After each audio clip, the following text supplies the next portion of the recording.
चीनी भाषा में हूती ग्रुप की ओर से एक पोस्ट साझा किया गया जिसमें अमेरिका के जख्मों पर नमक छिड़कने जैसा माहौल दिखा। यमनी ग्रुप ने चीन अमेरिका के रिश्तों में आई खटास को और बढ़ाते हुए चीन हूती ग्रुप रिश्ते को और मजबूती दे दी है। ग्रुप की ओर से एक एक्स पोस्ट में साफ कर दिया गया कि अमेरिका और इस्राएल के जहाज लाल सागर से कतई गुजर नहीं सकते। हालांकि इसके साथ ही उन्होंने जो कुछ आगे लिखा वो अमेरिका के लिए मुंह चिढ़ाने जैसा शब्द समझा जा सकता है। हूती ग्रुप की ओर से लिखा गया, दुनिया के सभी जहाज लाल सागर से सुरक्षित रूप से जा सकते हैं, केवल इस्राएली अमेरिकी जहाजों को छोड़कर। ग्रुप की ओर से बाकायदा यहां चीन का नाम लेकर कहा गया कि चीन के जहाज बिना किसी संशय के लाल सागर से पास हो रहे हैं और होते रहेंगे। ग्रुप ने अपने एक्स पोस्ट में लिखा, दुनिया के सभी जहाज लाल सागर से सुरक्षित गुजरते हैं सिवाय इस्राएली दुश्मन जहाजों के जो गाजा में बच्चों को मार रहे हैं। अक्टूबर 2023 से वे लाल सागर से तब तक नहीं गुजर सकते जब तक वे गाजा पर हमला करना बंद न कर दें और गाजा को मानवीय सहायता न दें।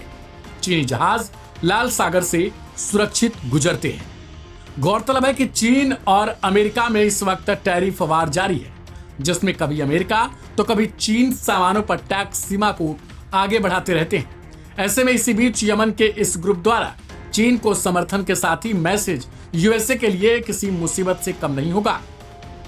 बता दें कि इससे पहले भी यमन के अंसारुल्लाह की ओर से चीन का समर्थन किया गया था। इतना ही नहीं, चीन ने यमन के हूती ग्रुप से रिश्ते को और मधुरता देने के लिए सामानों को टैक्स फ्री तक कर दिया है। इससे पहले अमेरिका ने चीन पर आरोपों की बौछार तब की थी जब पेंटागन ने चीन की एक कंपनी पर लाल सागर में हूतियों को कथित तौर पर सैटेलाइट मुहैया कराने की बातें कही थी। फाइनेंशियल टाइम्स की एक रिपोर्ट ने बताया कि अमेरिकी अधिकारियों ने चीन पर हूतियों को मदद करने का आरोप लगाया है। रिपोर्ट्स की माने तो अमेरिका ने आरोप लगाते हुए कहा था कि चीन की एक सैटेलाइट कंपनी जो देश की सेना से जुड़ी है, यमन में ईरान समर्थित हूती विद्रोहियों को सैटेलाइट से रियल टाइम लोकेशन प्रदान कर रही है ताकि वे लाल सागर में अमेरिकी युद्धपोतों और विदेशी नौकाओं को निशाना बना सके। ट्रंप प्रशासन ने कई बार बीजिंग को यह जानकारी भी भेजी कि हूती विद्रोही चांग वांग सैटेलाइट टेक्नोलॉजी को लिमिटेड नाम से संचालित एक कमर्शियल कंपनी से खुफिया जानकारी प्राप्त कर रहे हैं। इस कंपनी का ताल्लुक चीन की पीपल्स लिबरेशन आर्मी से भी बताया गया। कहा जा रहा है कि चीन की चांग वांग सैटेलाइट ही चीनी सेना की मदद भी करती है। ऐसे में हूती ग्रुप का खुला समर्थन चीन को देना मतलब इसराइल और अमेरिका के लिए जले पर नमक छिड़कने जैसा हो चुका है। अब देखना यह दिलचस्प हो जाएगा कि इस मामले को लेकर अमेरिका की तरफ से क्या रुख अपनाया जाता है और क्या बयान दिया जाता है, क्योंकि अमेरिका हाल ही में एक बार फिर से यमन पर बमबारी करता हुआ नजर आया, जिसमें करीब दर्जन भर यमनी नागरिकों की भी मौत बताई गई। अमेरिका लगातार यमन के कई इलाकों पर बमबारी कर रहा है, जिसके बाद हूती ग्रुप की तरफ से उसे जवाब दिया जा रहा है। बहरहाल इस रिपोर्ट में इतना ही। तमाम अपडेट्स के लिए सब्सक्राइब करें लाइव हिंदुस्तान।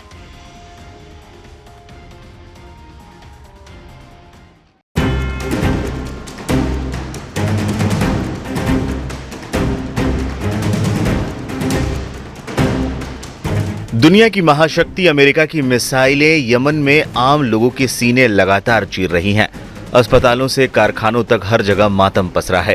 ट्रंप के दूसरे कार्यकाल शुरू होने के बाद से यमन में किए जा रहे हवाई हमलों ने अब तक कम से कम 150 लोगों की जान ले ली है, जिनमें कई महिलाएं और बच्चे शामिल हैं। इस बीच हूतियों ने एक शक्तिशाली अमेरिकी MQ-9 रीपर ड्रोन को मार गिराने का दावा किया है।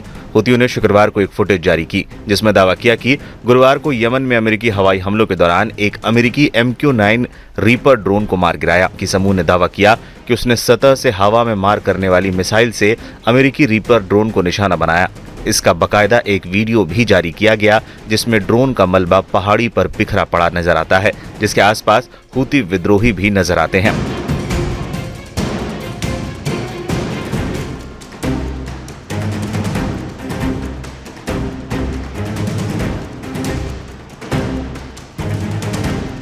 इसके अलावा एक और वीडियो वायरल हो रहा है जिसमें MQ-9 रीपर ड्रोन को पहाड़ी पर गिरते हुए देखा जा सकता है। हूतियों के मुताबिक ये अमेरिका का 20वां ड्रोन है जो उन्होंने मार गिराया है।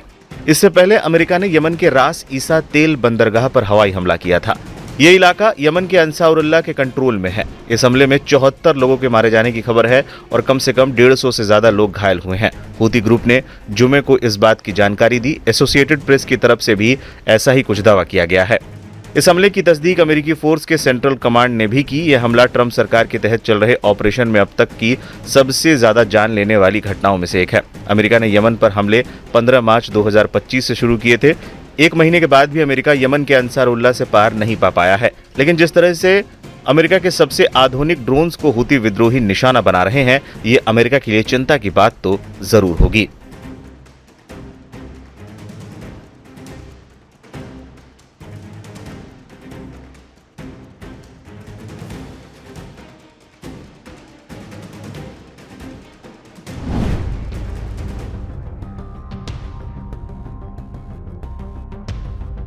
हूती विद्रोहियों और अमेरिका के बीच जारी जंग और भी खतरनाक होती जा रही है।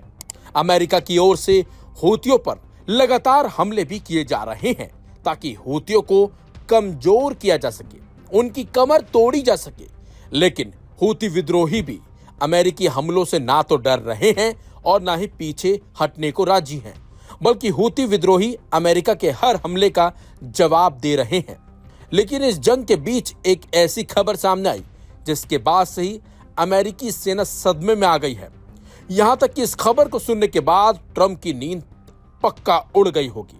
खबर यह है कि हूती अमेरिका के खिलाफ लड़ रहे युद्ध में उसी के हथियारों का इस्तेमाल कर रहे हैं। यानी कि हूती अमेरिकी हथियारों का इस्तेमाल कर अपनी ताकत अमेरिका पर ही दिखा रहे हैं। अब सवाल उठता है कि आखिरकार हूतियों के पास अमेरिकी हथियार आए कहां से? क्या अमेरिका का कोई सहयोगी देश हूतियों को इन हथियारों की सप्लाई कर रहा है, या फिर हूतियों के हाथ अमेरिकी हथियारों का जखीरा लग गया है?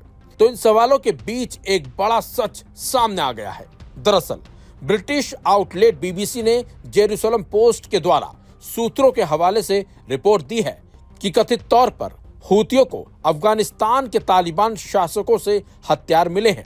दरअसल अमेरिकी सैनिकों के 2021 में अफगानिस्तान से जल्दी निकलने की वजह से वहां करीब 1 मिलियन अमेरिकी हथियार रह गए थे, लेकिन आधा मिलियन तालिबान के कब्जे के बाद से अमेरिकी हथियार खो गए हैं। तो कुछ बेचे गए या फिर उनकी तस्करी की गई।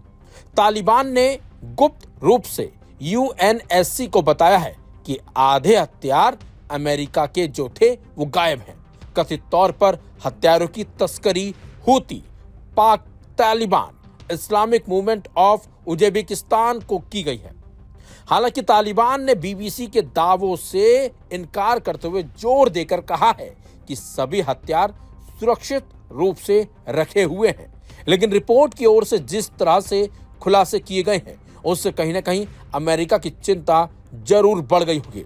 लेकिन आपको बता दें, इसी बीच अमेरिकी सेना की ओर से हूतियों के खिलाफ की गई कार्रवाई के बाद मरने वालों की संख्या अब बढ़ गई है। हूतियों के कब्जे वाले इलाकों में अमेरिकी सैनिकों की तरफ से की गई नई और बड़ी कार्रवाई जो की गई है उसमें 40 लोग करीब मारे गए हैं। दरअसल अमेरिका ने यमन के रास ईसा ईंधन बंदरगाह पर हमला किया है, जिसमें अब तक 80 से ज्यादा लोग मारे गए हैं। ये एक रिपोर्ट के जरिए पता चला है। रास ईसा हमला कथित तौर पर गाजा युद्ध शुरू होने के बाद से अमेरिका का अब तक का सबसे घातक और बड़ा हमला है। यह हमला ऐसे समय में किया गया है जब ऐसी अटकलें लगाई जा रही थी कि हूतियों की प्रतिद्वंदी यमन सेना सक्रिय हो रही है। अमेरिका और अरब समर्थित यमन सरकार कथित तौर पर 80,000 सैनिकों की सेना तैयार कर रही है। पश्चिम समर्थक यमन सरकार कथित तौर पर हूती के कब्जे वाले ओदे ईदहा पर हमला करने की योजना बना रही है। लेकिन जिस तरीके से हूती अमेरिकी हथियारों का इस्तेमाल कर रहे हैं वो कहीं ना कहीं अमेरिका के लिए खतरे की घंटी भी हो सकती है।